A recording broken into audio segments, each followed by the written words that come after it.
सबैलाई जय नेपाल। आज म बोल्छु, I can talk in English, I can talk in Nepal. Everyone listen.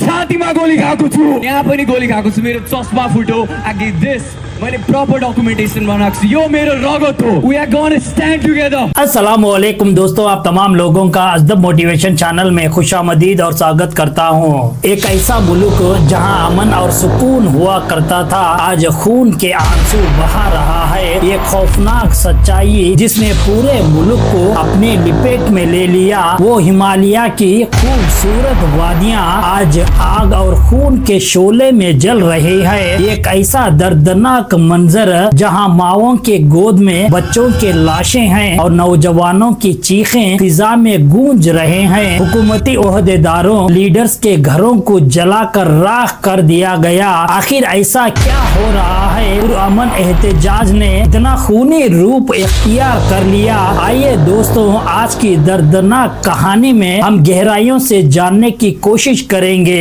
आज की वीडियो में अवाम और सियासत के दरमियान रिश्ते को जानने की कोशिश करेंगे। एक छोटा सा मुल्क हिमालय के बाहों में एक सुकून की सांस ले रहा था। अचानक गवर्नमेंट के कुछ पॉलिसियों ने पूरे नेपाल को हिला कर रख दिया। इसी कहानी की शुरुआत एक सिंपल और सादे नाराजगी से शुरू होती है। इसी प्रोटेस्ट की बढ़ती हुई आग ने धीरे धीरे पूरे नेपाल को अपने गहरे में ले लिया। जब एक अफराद हिलाक हुए और हजारों अफराद जख्मी हुए, वजीर आजम केपी शर्मा ओली ने इस्तीफा दे दिया और मुल्क छोड़कर फरार हो गए। रशीला करी को पहली खातून वजीर दाखिला मुकर्रर किया गया। नेपाल में शाही बादशाहत से एक जमहूरी मुल्क बना। राजा ज्ञानेंद्र शाह ने 2008 में इख्तिदार से महरूम होने के बाद मुंतखब हुकूमत इख्तिदार में आई। नेपाल के सियासतदान और इनके अहल खाना, खास तौर पर इनके बच्चे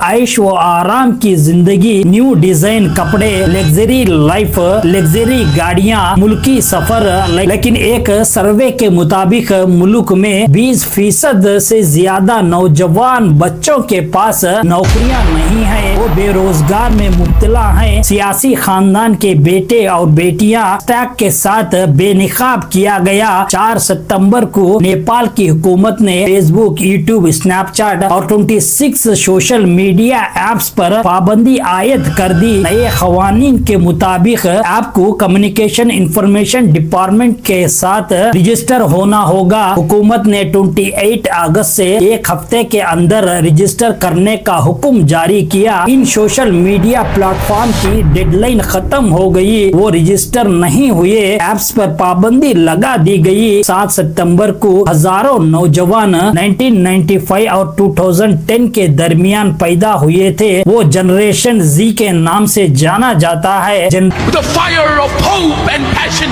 burning within me, but my heart is heavy because it's dream. Generation Z के नाम से जाना जाता है, यानी वो लोग जो मुकम्मल तौर पर डिजिटल दौर में पैदा हुए। वो सब सड़कों पर निकल आए, हुकूमत के इसी इक़दाम के खिलाफ एहतजाज किया। मुल्क भर के कई शहरों में एहतजाज करने लगे। सितंबर 8 को लोगों ने नेपाल के पार्लियामेंट के तरफ मार्च करने की कोशिश की। पुलिस ने आंसू गैस, रबड़ की गोलियां जलाई ताकि इसी तहरीक को रोका जा सके। लेकिन लोगों में गुस्सा इतना ज्यादा था, पुलिस और फौज से भी काबू न हो सका। आला अफसरों के ऐलान पर पुलिस ने लोगों पर बेरहमी से गोलियां जला दी। 51 लोगों ने अपनी जिंदगी की बाजी हार गए, सैकड़ों अफराद जख्मी हुए। नेपाल के वजीर दाखिला ने इस्तीफा दे दिया। हुकूमत ने सोशल मीडिया पर पाबंदी हटा दी। अवाम ने चीख चीख कर कह रहे थे अपनी करप्शन बंद करो,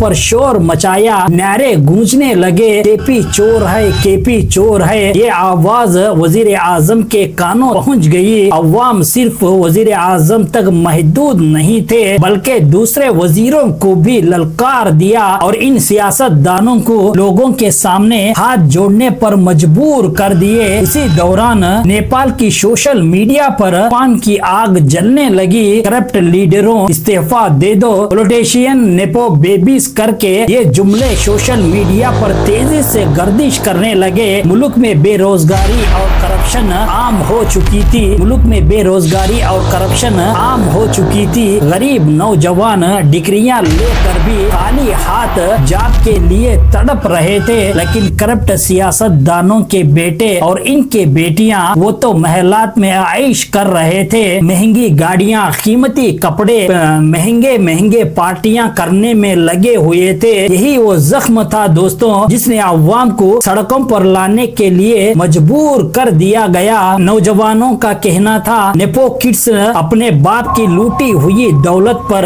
आइश करते हैं और हम गरीब अपने औलाद को कफन पहना कर मिट्टी में दफन देते हैं। मुल्क में नौकरियां नहीं, हाथ में डिग्रियां मगर पेट खाली है। गुर्बत ने इनके ख्वाबों को चुकनाचूर कर दिया। सबसे बड़ा जख्म रोजगार न मिलने पर तालीम याफ्ता नौजवान ताबे नहीं, हथियार उठाने पर मजबूर हो जाते हैं। इज्जत की जिंदगी न मिलने के बायस रूस यूक्रेन की जंग में किराए की फौजी बनकर अपनी जिंदगियां खो देते हैं। जिंदगी बनाने के ख्वाब देखते हैं मगर मजबूर अवाम ने मगर इनके लाशें ताबूतों में वापस लौटे हैं। सोचो जरा दोस्तों, नेपाल में 18 से 35 इयर्स के यंग लोगों ने 5 में से 1 नौजवान बेरोजगार रहता है, यानी 20% नौजवान डिग्रियां हाथ में लिए खाली जेब सड़कों पर मारे मारे फिर रहे हैं। मुल्क में फैक्ट्रियां नहीं, कंपनियां नहीं, नौकरियां नहीं। जिस मुल्क के नौजवान के हाथ खाली हो इसी मुल्क का मुस्तकबिल कौन बचाएगा। और सबसे बड़ा दर्द तब होता है दोस्तों, नेपाल में एक आम आदमी की साल भर की कमाई सिर्फ 1 लाख रुपये है। पूरे 12 महीने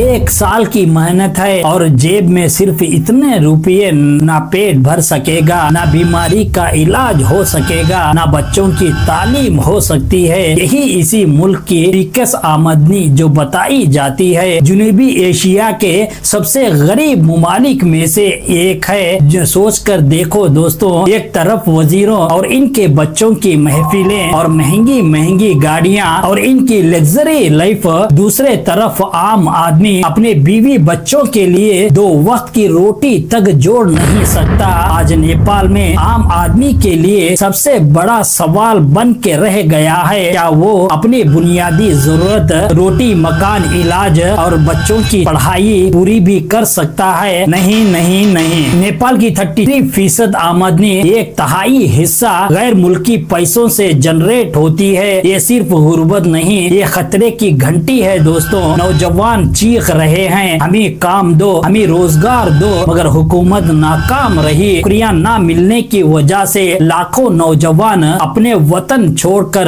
परदेश जाने पर मजबूर हो गए। लेकिन परदेसी जिंदगी भी इतना आसान नहीं दोस्तों। अपनी जवानी पसीने और खून में बहा देते हैं। सोच कर देखिए, नेपाल के अवाम हर रोज टैक्स, GST, शॉपिंग पर टैक्स, इनकम टैक्स, ये सब अवाम के कमाई के खून का पैसा है। ये पैसा सड़कों, हॉस्पिटल्स, स्कूलों और नौकरियों पर इस्तेमाल होना चाहिए, मगर यही पैसा तो सियासतदानों के जेबों में जा रहा है। ऐश व इशरत की जिंदगी वो जी रहे हैं और आम आदमी अपने बच्चों को 2 वक्त की रोटी भी नहीं खिला सकता। यही वो हकीकत है दोस्तों जिसने पूरे नेपाल को हिला कर रख दिया। यही वो सवाल है आज नौजवानों के दिल में आग बनकर भड़क रहा है। लोग हुकूमत पर सवाल करते हैं मगर हमारा पैसा वजीरों के बच्चों के गुची बैग, डिजाइन कपड़ों पर क्यों खर्च हो रहा है? एक तरफ सियासतदानों के बच्चे ब्रांडेड जूते और डिजाइन कपड़े पहनकर तस्वीर खींचते हुए सोशल मीडिया पर पोस्ट करते हैं, दूसरे तरफ एक आम और मुफलिसी आदमी के बच्चे किताबें और दवाओं के लिए तरस जाते हैं। यही वो कड़वा सच है दोस्तों जो दुनिया की तारीख में खून के लफ्जों में लिखा गया है। एक ऐसा दिन 4 सितंबर 2025 को, एक ऐसा दिन जिसने नेपाल की तारीख को खून और आंसू में डुबा दिया। हुकूमत ने अचानक हुक्म दिया तमाम सोशल मीडिया ऐप्स को बंद कर दो। ये ऐसा हुक्म था जो नौजवानों के गले पर हाथ डालकर इनके सांस रोक दिए जैसा था, इनके जुबानें छीन लेने जैसा था। जैसे ही ये खबर फैली नौजवान सड़कों पर निकल आए। एक के जुबान पे एक ही वही न्यारा गूंजने लगा। काठमांडू की जमीन दहल उठी, हमारी आवाजें दबाई नहीं जा सकती। हाथों में बैनर, आंखों में ख्वाब, दिलों में उम्मीद। लेकिन फिर रियासत ने अपनी असल भयानक शक्ल दिखाई। पुलिस ने लाठी चार्ज किया, आंसू गैस के शोले फेंके गए, सांस लेना मुश्किल हो गया। फिर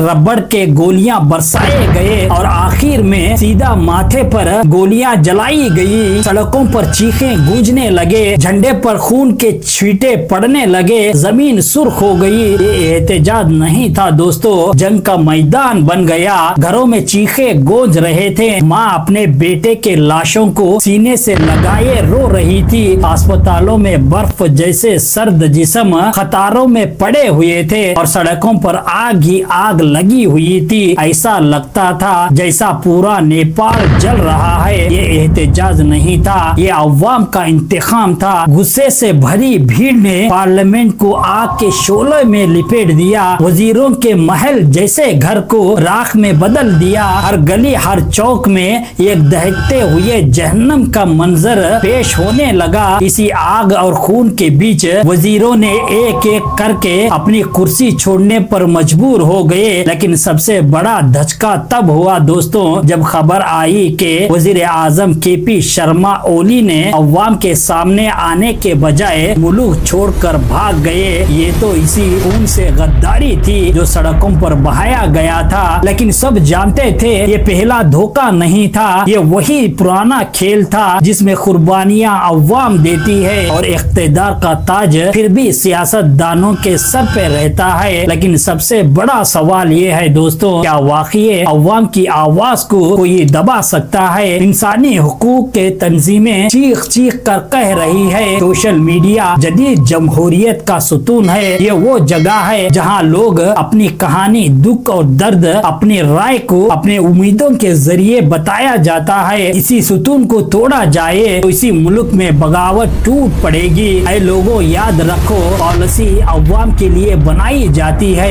ये सियासतदानों की जाती एजेंडे के लिए नहीं बनाई जाती। ये दर्द, गुस्सा और इंसाफ की भूख थी, ये वो आतिश है जिसे कोई नहीं बुझा सकता। दुनिया को सबक सिखाया है और नेपाल ने वो सबक दोबारा दोहरा दिया कि हिमालय के दामन में बसे इसी मुल्क के नौजवानों ने ये साबित कर दिया, अगर अवाम की आवाज दबाई जाए, अगर इनके ख्वाबों को तोड़ा जाए तो वो सिर्फ नारे नहीं लगते बल्कि ताकत का ऐसा मुजाहिरा करते हैं ताकि पूरी सियासी दुनिया को अपने सामने घुटने टेकने पर मजबूर कर देते हैं। ये एहतजाज नहीं था दोस्तों, ये एक नस्ल की चीख थी, हमारे हक मत छीनो। लेकिन जब अवाम ने अपनी ताकत दिखाई, हुकूमत ने पुराना हथियार निकाला, आंखों में आंसू गैस डाले, हाथों में लाठी और जमीन पर गोलियां और लोगों के माथों पर गोलियां बरसाई, परअमन एहतजाज को खून और आग में बदल दिया गया। मुजाहिरीन चीख रहे थे, लोग चीख चीख कर कह रहे थे, हमारे भाई मारे गए, इसी का हिसाब हुकूमत को देना होगा। ये वो लम्हा था दोस्तों जब दुनिया ने जान लिया, ताकत बंदूक में नहीं, ताकत तख्त पर नहीं, असल ताकत अवाम के हाथों में होती है। नेपाल के सदर चंद्र पोडियल और वजीर आजम केपी शर्मा ओली ने और वजीर दाखिला सबको अवाम के दबाव में इस्तीफा देना पड़ा। मुल्क भर में कर्फ्यू लगाए, लोग घरों में कैद हुए, सड़कें सुनसान और शहरें खामोश रहे, मगर ये छोटी सी चिंगारी शोला बन के बह गई। ये साफ पैगाम था दोस्तों सियासी रहनुमा के लिए, अगर आप अवाम की नजरअंदाज करें, इनके हुकूक छीन लिए, इनके दर्द को समझ ना सके, इनकार कर दिए, तो वो छोटी छोटी मसाइल एक दिन ऐसा शोला बन जाएगी जो आपकी कुर्सी,